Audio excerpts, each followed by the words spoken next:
আসসালামু আলাইকুম। আশা করি আল্লাহর রহমতে আপনারা সকলেই ভালো আছেন। আজকে আমি আপনাদের একটা সফট বক্স বানিয়ে দেখবো। আর সফট বক্স হলো এইটা আপনাদের হচ্ছে বানিয়ে দেখাবো। আর এটা যারা কন্টিনিউ করতেছেন ছোটখাটো জাস্ট আমার মতো তাদের জন্য খুব উপকার আসবে এই জিনিসটা। কারণ এই জিনিসটা হলো একটা ভিডিওর জন্য খুব ইম্পর্টেন্ট। যদি আপনি ভিডিওর পাশে রাখেন তাহলে আপনার যে আলোটা দিবে। বর্তমানে আমার দুই পাশে যেটা আছে দুটি সফট বক্স আছে ছোটো সাইজের, যেটা আমার নিজের তৈরি করা। তো এখন আমি একটা টুকি দিই, দেখবেন আমার সফট বক্স অফ হয়ে গেছে, অফ হয়ে গেছে, অন্ধকার দেখা যাচ্ছে। আমি টুকে দিলাম, দেন সব অন হয়ে গেছে, দেখতে পাচ্ছি আমি কত আলোকিত লাগতেছে। সো এই হলো একটা ভিডিওর একটা চমক। সো এটা কীভাবে তৈরি করবেন আজকে এই ভিডিওতে আপনাদেরকে সম্পূর্ণ দেখানো হবে। তো চলুন ভিডিওটি শুরু করা যাক।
অলরেডি দেখতে পাচ্ছেন আমাদের যে সফট বক্সটা কিন্তু অলরেডি তৈরি হয়ে গেছে। সো এখন আপনাদের চালিয়ে দেখাবো যে আমাদের সফট বক্সের আলোটা কিরকম। এখানে দেখতে পাচ্ছেন যে আমি এখানে রেগুলেটর ফিট করেছি, যে ফ্যানের যে রেগুলেটর ফিট করে সেই রেগুলেটর কিন্তু এখানে ফিট করেছি, যে আমরা লাইটের আলোটা কমাতে পারি এবং বাড়াতে পারি। তো আপনারা চাইলে এখানে লাইটের যে ওয়াট আরও বেশি দিবেন। সো আমি বর্তমানে 20 ওয়াটের লাইট লাগিয়ে দিয়েছি এই ভিতরে, আমি দেখাই। এই যে 20 ওয়াটের লাইট লাগিয়ে দিয়েছি, আপনি এখানে 30 ওয়াট বা 50 ওয়াটের লাইট লাগাতে পারেন, তাহলে আসলে আলোটা বেশি পাবেন সেখান থেকে। আর আমি এভাবে কোনো কালার করলাম না, জাস্ট আমি কার্টুনের যে কালারটা সেটা রেখে দিলাম। আর এটা আপেলের কার্টুন নিয়েছিলাম, সেই কার্টুন থেকে তৈরি করছি। সো চাইলে পরবর্তী রং করে নিতে পারি। সো এভাবেই থাকে অপশনাল। এখন আমরা স্ট্যান্ডে ফিট করবো। এখানে তুমি একটা স্ট্যান্ড মাউন্ট লাগিয়ে দিয়েছিলাম, তো এটা স্ট্যান্ডে ফিট করতে সহজেই।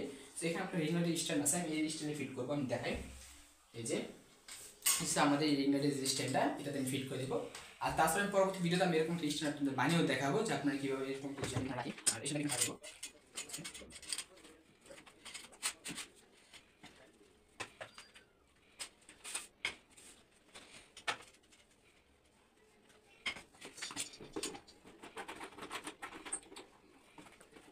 দেখতে পাচ্ছেন স্ট্যান্ডের সাথে কিন্তু আমাদের সফট বক্সটা লাগানো হয়ে গেছে। সো আপনারা চাইলে কিন্তু এর মাধ্যমে যে লাইটটা লুজ করে আপনারা চাইলে উঁচা করতে পারবেন, এই নিচে করে রাখতে পারেন, চাইলে উঁচা করে রাখতে পারবেন, মানে যেদিকে সেদিকে কি মুভ করা যাবে, মানে সফট বক্সের মতন আর কি ফুল তবে এটা এইভাবে রেখে দিই। এটা রেখে দিন, আপনাদের লাইন দিয়ে দেখাবো এটা যে আমাদের সফট বক্সটা আলোটা কীরকম আসতেছে। লাইনটা দিয়ে দিই। দেখতে পাচ্ছেন যে আমাদের সফট বক্সটা কিন্তু অলরেডি যে লাইটটা ধরে উঠেছে, আমাদের কিন্তু সফট বক্সটা কিন্তু ফুলি ওয়ার্কিং করতেছে। বাট আমাদের কিন্তু আগে থেকে যে ভিডিওর যে ব্রাইটনেসটা কিন্তু একটু বাড়িয়ে তুলছে।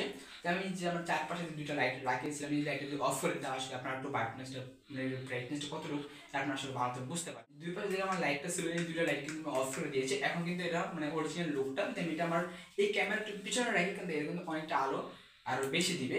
ক্যামেরার সামনে আছে, এই জন্য আলোটা তো দিতে পারতেছে না, কারণ ক্যামেরার সামনে লাইটের আলোটা দেখা যায় না।